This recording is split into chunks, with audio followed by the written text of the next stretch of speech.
Ang ex, hindi yan kaaway, hindi rin sila kaibigan. Sila yung nakasama mo sa nakaraan para gumawa ng alaala. Pero hindi na siya parte ng buhay mo. Kasi pinagpartihan na siya ng iba. Wag na wag mo mamaliitin ang sarili mo. Wag ka mawawala ng pag-asa kasi para sa ex mo, hindi ka useless.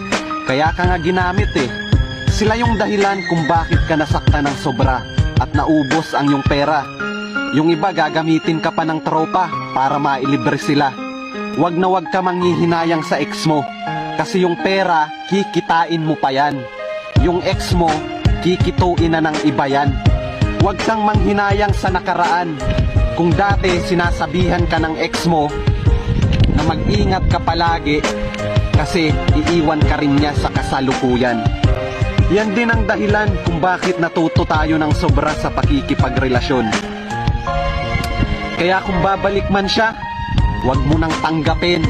Depende na lang pag nag-sorry.